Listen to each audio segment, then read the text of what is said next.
Good evening, everybody. Thank you so much for listening. We are the Real Pineapple, and we have a drunk. All three of us actually, I think, are a little drunk. So this is Hunter here, and I'm here with Scott. Scott, how you doing, sir?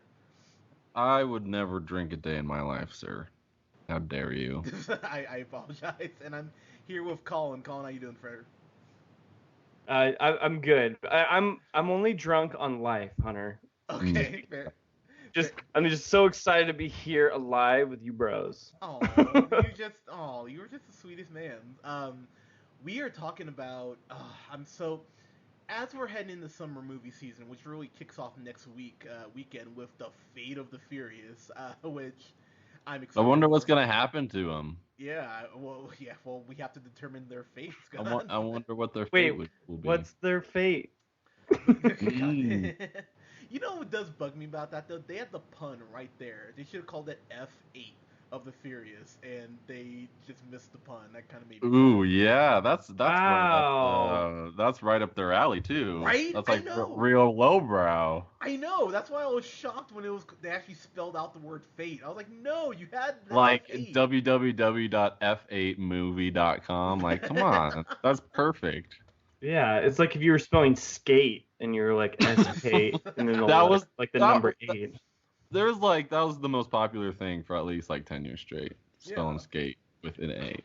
yeah. So you had it right there and you missed it. So that kind of bummed me out. But whatever. So we are here talking about our top 10 favorite movies of last year. Which, again, as I mentioned off mic, I'm very curious to hear what your For guys' those and for those in the future listening to this, talking about 2016. That is correct. Yes, 2016. So we are gonna do. We're actually gonna split this podcast up into to two parts. We're gonna do our 10 through 6, and then do our 5 through 1. So we'll have part 2 for you guys next week. So uh, to jump in here, we all have 10 movies. We all also have 5 honorable mentions. So we're just gonna go around and just go ahead and talk about honorable mentions before we jump to our top list. So, one of my honorable mentions was Doctor Strange. I just couldn't find a spot for it. It made me really sad that I couldn't, because I am Marvel boy and I I want to find a spot for it, but I just couldn't, which sucks because I really wanted to get it on there somewhere. Zootopia, another movie I just couldn't find a spot for. Really love the movie. One of the best things Disney's done in a while. Couldn't find a spot. This one I think is gonna shock you guys. Deadpool did not make my top 10. That's a little surprising to me. I was Dog. What are you talking about? Sorry, I had an itch, so I had to Okay. shake my back. Sometimes your collar's a little too tight. Sometimes you Yeah, just gotta shake around a little bit. Yeah, fair that's enough. my fault. Fair enough. But Deadpool, loved the movie. Probably one of my favorite superhero movies ever, but I couldn't find a spot for it. Um, Everybody Wants Some is a movie that I just fucking love. Very much a coming of age movie in the same vein of Dazed and Confused. I actually finished watching it today, and I really love it. I really, really love it, but I could not find a spot for it. And the last honorable mention I'll throw out there is 10 Cloverfield Lane. I love the movie so much. It's so good until the last 10 minutes. God fucking damn it. But Yeah, I agree. but honestly, that last 10 minutes, I mean, I would still give the movie an A, probably like an A plus or an A minus. But that last 10 minutes was enough to keep it off my list, because that ending it just. I went back and watched it last week, and I just got mad all over again. It's like, God damn it! It's like you were so close, and I just, oh, it irritates me. But yeah, so those are my honorable mentions. Scott, let's go down your list of honorable mentions. What you got? See, honorable mentions. Morris from America. I really enjoyed that Oh, I love one. that movie. I was going back through some of the lists just to kind of jog my memory, and I remember that I really enjoyed that one. Um, may be a surprise. La La Land, honorable mention. I feel like Ooh. I really liked that movie, but not. It just couldn't break my top 10. I feel like there were better movies out there that I enjoyed. Um, and Moana, I really liked that one. That one came out somewhat recently, Yeah. from when we're recording this, but I cool story. I'm always intrigued to see how kind of what Disney does with a lot of their movies and plot lines and things like that. And it's hard to come up with new stuff, and they continue to do so. Another one, kind of a obscure, sort of obscure one, Hunt for Wilder People. Oh yeah, I It's heard about like that. it's shot in New Zealand, and it's kind of a coming of age story as well. Um, that's it's kind of the kid in it is really hilarious, and it's kind of just a sweet movie. Um, and then I've got Midnight Special on here as well. Yeah. I really like that movie. Really cool sci-fi kind of a mysterious boy slash alien. You don't really know. But yeah, I really like that one. That'd probably be that's my honorable mentions right there. All right, man, dude, that's a good and Midnight Special. I could not agree with you more. That was one of my extra honorable mentions. I own the movie, and I think it's so good. I just couldn't find a spot for it. And now we're on to Mr. Colin. Colin, your honorable mentions, sir. Yeah, so I thought it was like a really good year for animated films this year. Yes, it was. There was a lot of good ones. So there was Zootopia, there was Finding Dory, Life of Pets was out this year. They had Moana and Kubo and the Two Strings, right? Hmm. So that's a loaded year full of animated films. I just wanted to give a shout out to all of them. None of them made the top 10 for my list, but I thought it was awesome year for animated films. So other than that, basically any movie that was nominated for an Academy Award for Best Picture that isn't in my list, I just want to like give a shout out to as well because clearly, okay, so the glaring like movie that's like not on my list that I just couldn't find room for was the winner of the Academy Award, Moonlight. You And I have son of a bitch. I'm sorry. I'm sorry. no, but I have Sorry. no, but I have to give an honorable mention just because it's obviously not on my list. So I just wanted to at least give it that much credit because I thought it completely deserved the best picture, but it's just not on my list. But it's my list, and that's how my list works. It's the beauty of the lists. Yes, It's the sir. beauty of the list is that everyone has their own, and it doesn't. You can have your own, and I'll have my own. But that movie deserves all the credit in the world. Also, I thought the best actor this year was Denzel Washington in Fences. Yes. I thought the best performance. I thought it was better than Casey Affleck in Manchester by the Sea. I just did. So Fences as well is not on my list. It seems like that movie. So it's based off their Broadway play that they put on, like him starring in it as well. Yeah. That must have been an incredible play to see live. Fences, like it's Oh probably. yeah. Those are the two biggest. I didn't see Hidden Figures this year, and I didn't see Lion. So those two I didn't see. I didn't They're not on either. my list, but I Yeah. but I didn't see them, so I couldn't rank them. So yeah, that's probably the ones I wanted to mention. Okay, fair, dude. That's a solid list. I'll just say right now before anyone asks, I did not see La La Land. I I don't I don't like movies that don't win Best Picture. So I didn't see La La Land. I didn't see Hidden Figures. I know I can only fit in so many black movies a year. There was a lot of Medea last year. What do you want? And so, should be like, what? Seriously? I'm joking. I just did not get a chance to see Hidden Figures. So, yeah. So I'm just gonna jump in here with my 10 through 6. So, my number 10 is actually one of your honorable mentions, Colin. It's Fences. Denzel Nice. Washington and Viola Davis, just their chemistry in this movie is so intense. And I went back and forth between this and Everybody Wants Some. They were right there neck and neck. And the only and really what kind of tipped this over for me was this scene where uh, Denzel's son or Denzel's son in the movie, he's daring him to hit him in the head with his baseball bat, and I was sitting in that theater so fucking tense, thinking, "Oh my god, this is crazy." Just how intense this scene is, and it bumped it over the edge for me. So Denzel's my favorite actor of all time. I thought he should have won the Academy Award over that supposed rapist. So that kind of pisses me off. But whatever. Denzel's got a couple Oscars, but he should have won this year, I thought, for Fences. So that's my number 10. My number 9 is Kubo in the Two Strings. I fucking love this movie so much. Colin is spot on. It was such a good year for animation, and the voice talents in this, Matthew McConaughey, Mr. All Right, All Right, All Right, and Charlize Theron were That was pretty good, Hunter. thanks, man. And it helps when you're high. And then Charlize Theron. What are you talking about?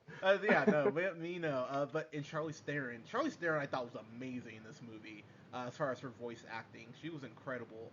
The plot is pretty fucking dark for a kids movie. This kid has his eye taken from his grandfather. It's like Jesus Christ. Okay. Yeah, that's true. I mean, that's how the movie starts, and it's a it's a pretty violent movie, all things considered. Yeah, There, it is.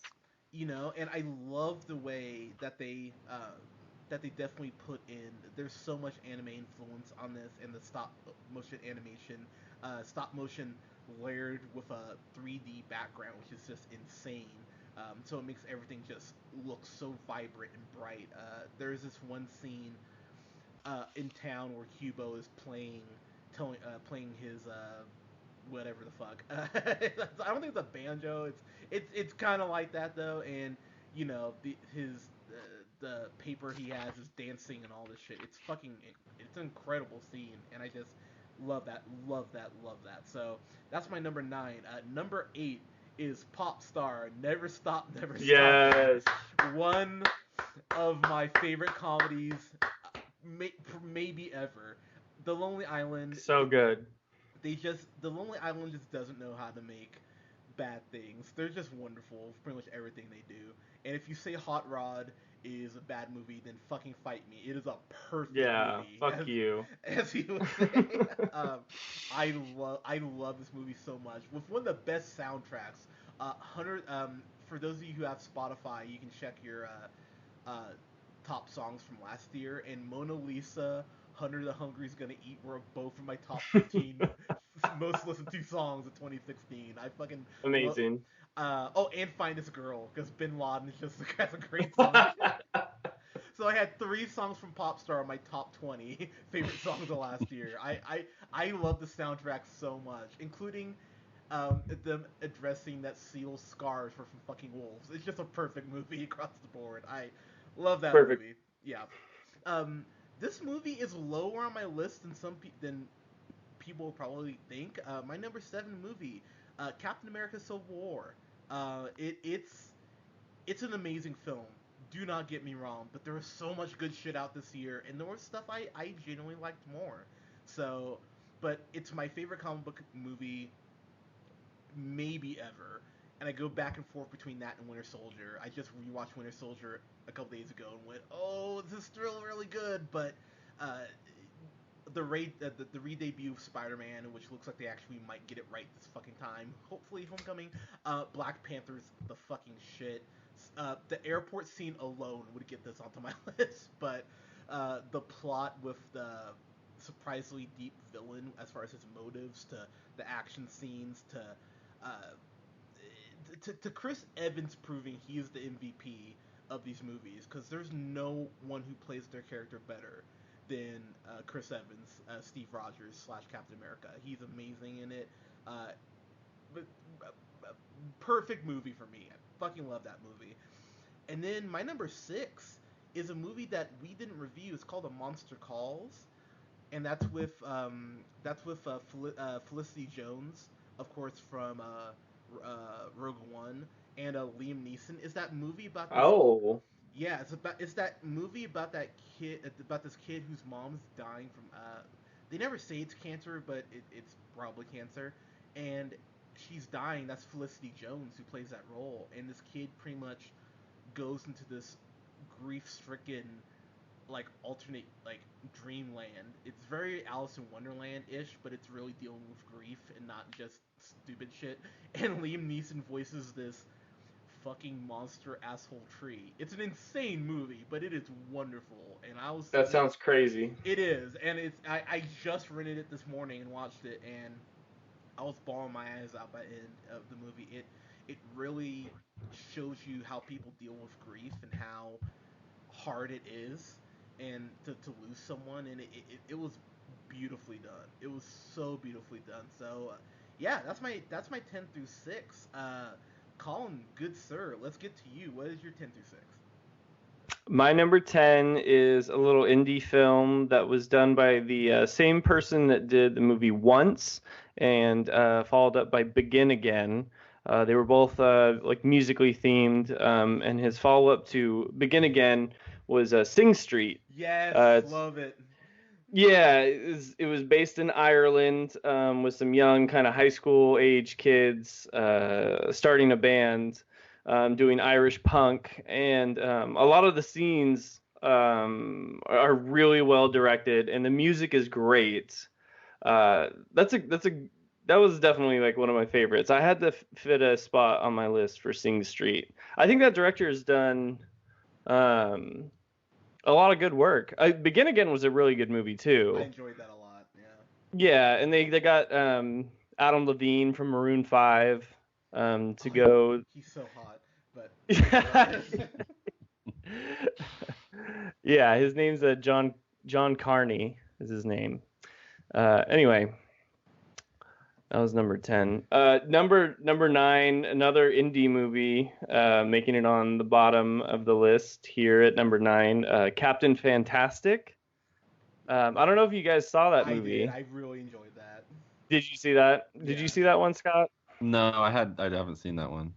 So it's with Viggo Mortensen playing the father of 6, like 3 girls, 3 boys, something like that, raising them out in the wilderness of Oregon, and their mother just passed away, so they go on this journey to go fulfill the wishes of their late mother, in giving her a funeral where she's cremated and then put her ashes down a toilet and flushed because she was just like a crazy person like that.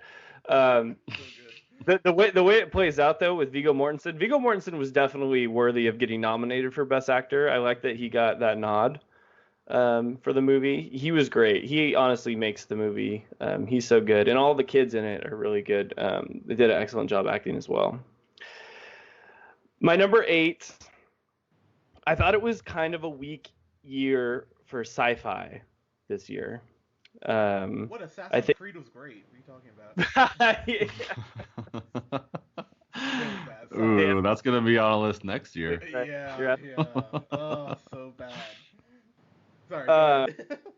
No, great point. Yeah, but of everything that was out, I thought Arrival was the best. So Arrival's my number 8. I thought it was pretty good. It was definitely, I thought, the best sci-fi movie of the year. I guess. Well, there's one. My next movie, I guess you could possibly classify as sci-fi, but I think it's a little bigger than that at this point. A little teaser to my number 7, but number 8, Arrival. I thought it was really cool. It's a movie that you can rewatch and pick up new things every time. Like the way they make the movie, it's like the first scene is actually like the end of the story. The whole story is very circular. You pick up things like her premonitions are actually like her life. Like you think of their memories and it turns out to be like, her seeing the future. The way the movie plays out is there's a lot of cool things, very sci-fi, very that type of those twists and turns that you would come to expect in that type of genre from a good movie. It was directed by the same dude that did Sicario, I believe. Yeah. Which I was that dude, by. Yeah, that guy's awesome. I thought Sicario is a better film than Arrival myself, but Arrival is definitely like a great sci-fi effort that he did. So I like that one. Number 7. Fucking just show the space, start rolling up those yellow letters. Except they didn't do that in this movie because it was Rogue One. It wasn't Star Wars. It was Rogue One, a Star Wars story. Yeah, dude. Rogue One's awesome. Yeah. I love Yeah, I it loved is. I loved Rogue One. It's made me so happy being able to watch it. Uh, just in the heart of the winter movies coming out to theater. That was like the blockbuster that I was desperately like wanting that whole year. I think Civil War was that. It like satisfied the summer, but for that winter movie, like there's no better movie than like seeing like a big budget Star Wars movie in my opinion. And I thought they did a really good job with this. Like it's definitely like a darker, like more brooding storyline for a Star Wars movie.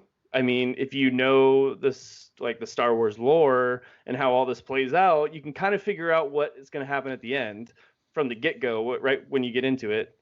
So you know it's like a depressing story. All these people you're getting to know have like a pretty like dreadful end, like as their Yeah. um, but it's still like so good. And then the way they play, they have that ending sequence with they bring the AT-ATs back and the AT-STs, the walkers are on the ground. It's like full-fledged like Star Wars warfare with all the old ships and like a big battle. I mean, that's the first time we've really seen like that timeline represented with new like CGI. Yeah. You know what I mean? Mhm. Because this movie is happening like right before the first movie, have like A New Hope happens, Mhm. and then every other movie after Return of the Jedi was all like prequels or another storyline later on. So it was cool to see everything represented with the new technology. Yeah, Rogue One, pretty dope. Okay, so my last one of this round, number 6. Yes, sir. I already mentioned him as I thought that he was snubbed for an Oscar. He not only did a movie Oh, called I Fences, know where you're going. but he was the main star of a little Western movie that came out this year called The Magnificent So Seven. good. So good. Oh my God, that was such a good movie. uh, Denzel. Love that Denzel movie. is a badass, and then, dude, how sick is Chris Pratt now? Like that dude is like a total like rock star. He's like the new Han Solo. He really is. Like he's the new Han Solo. He's the first Star Lord. Chris Pratt is just wonderful. I'm waiting for a Burt Macklin Private Eye movie, Lord willing, you know. But yeah, Chris Pratt is just wonderful. He really is great. Yeah, he's it.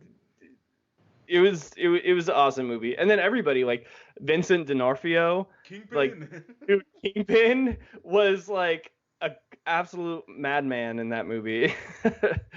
And then you got Ethan Hawke, and I mean it's a star-studded cast, Yeah, it is. and it's just a badass like brutally violent western, brought in like the new age. I mean it's if you were ever a fan of any kind of like western, old school western, like this is probably your number one movie of the year, I would Yeah. imagine. Yeah. But yeah, that was my 10 through 6. Those were my first 5 that I enjoyed this year. All right, we are on to the Pride of Idaho. Scott, you're 10 through 6, sir. What you got? Alrighty, number 10. Totally agree with everything you're saying about the animated movies this year. Definitely stepping up.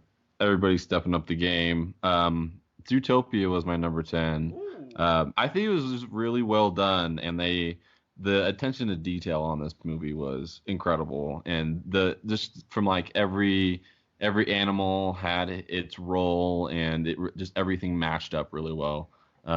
Jason Bateman playing Nick Wilde, the fox, and Jennifer Goodwin playing Judy Hopps. But yeah, I felt like the voice acting was spot on, the animation was spot on. It's like great storyline. Everything just kind of came together really well. Number 9. This one definitely the best sci-fi movie this year. Although I guess you could group another movie in with that. with that genre. But I Assassin's really Creed? exactly. Knew it. How did you know? Arrival was my number 9. Okay. Jeremy Renner, Amy Adams. Yeah, I like how not a lot really happened in this movie as far as like it was just kind of like slow moving and definitely more of like a if you like good cinematography and great just like set work is really cool. I could see some of the gripes about the actual aliens that they encounter, but it's just kind of cool how it all plays out, and like Colin was saying, the twists and turns that you go through as you watch the movie is kind of takes you on a bit of an emotional roller coaster. I do have one gripe. Jeremy Renner does not shoot one arrow in the whole movie. It is Agreed. absolutely.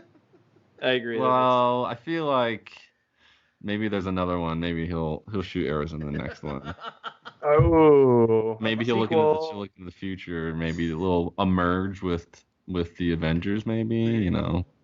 maybe Arrival is a prequel because he ends up like Ooh, is this an origin break- story? yeah, maybe because he breaks up with Amy Adams in the movie. They show the future. True. And then he goes on to he's like, I'm gonna go back to like my first love of archery. I really hope that's on that was a great twist. That was a great twist. Okay, All right. that doesn't happen. Good. Number 8 on my top 10. Hell or High Water. This was Chris Pine, Jeff Bridges, Ben Foster is awesome in this movie. He's one of my favorite actors, period. But Chris Pine, I feel like he's got the Star Trek thing going, and he can handle the lead man, and he's kind of taken that to new heights, especially in this one. Just kind of again very gritty and it's just a fun movie to watch, and you get a little bit of action out of it. The chemistry between Chris Pine and Ben Foster is top notch for sure. But yeah, I really really like that movie. Number 7, I guess you could categorize this as a comedy. I think they probably do, but I would say probably the best comedy this year. Nothing against Dirty Grandpa, Colin. Okay, well, at least you're being respectful to Dirty Grandpa. I need to pay. They appreciate that. The Nice Guys. I really like this movie. Love that movie. It's like fun. You get a little bit of action out of it, kind of like the fact that they're private eyes and they're kind of snooping around. It's a fun movie. Russell Crowe, Ryan Gosling. Well, I feel like whenever Ryan Gosling is in a kind of like an alternative role, not necessarily his like everyday charming demeanor. You mean being the big slab of man beef? Yeah, exactly. It's like whenever he plays those kind of roles, I feel like that's when I like him the most. And it's kind of he's a little bit self-deprecating, and his daughter is like makes fun of him for just like I don't know, being good looking. And it's just a really funny movie. The chemistry is awesome, and Russell Crowe is just he's getting up there, but he's a great actor. I love fat Russell Crowe. Yeah. Exactly. He was super chubby in it. Yeah. A little more human, Yeah, when he did that forward roll to get the shotgun, those guys were breaking his house. I was like, that's the most athletic thing I've ever seen. Because Russell Crowe is a big old boy in this movie. He's definitely got the beer gut, that's for sure. Yeah, exactly. That's exactly what it is. But when Russell Crowe, bearded and fat. That's my favorite Russell Crowe. Alrighty, number 6. One on was it on your top 10? I think it was in your honorable mention, Hunter. Doctor Strange. Wow, got to your numbers. Wow. Yeah. I really, really like that movie. Yeah. Benedict Cumberbatch, just kills it in everything he does. Like He does. I don't know if I've seen a bad Cumberbatch movie, and I would watch all of them because he kills it. Just like a cool intro to that character, somebody that I didn't really know a whole lot about, which is why I love a lot of the Marvel storylines and things like that, is because it's all relatively new. But yeah, the way they went about describing it, and kind of like in an Inception sort of way, with the turning of worlds and going through time and things like that. I thought they made it really interesting. So yeah, Doctor Strange, the Benedict Christ strikes again. Been a bitch. Um, Amazing special effects in that movie. oh my Probably god. Yeah, incredible. the best, I would say, of the year. Yeah, That- I thought that movie was wonderful, and you're right. It's fucking incredible. Watch just for the effects alone. And I think I saw that in one in 3D too. That's what made it kind of cool too. Oh yeah, I got oh god, what did I do? I smoked like 2 bowls and then went and saw it in 3D, and it was beautifully mind blowing when he's talking to Dormammu at the very end, or Dormammu, pardon me, at the end is like his his face is popping out shit. I was like, Jesus Christ, this is intense. Like fucking loved it though. All right, guys, so that's our 10 through 6. So we will be back next week with our part 2 of this list. We'll go through 5 through number 1, and might talk about a couple other things we enjoyed in the year. And we'll also have our review up for Fate of the Furious. Woo! Vroom vroom. Yep. We're family.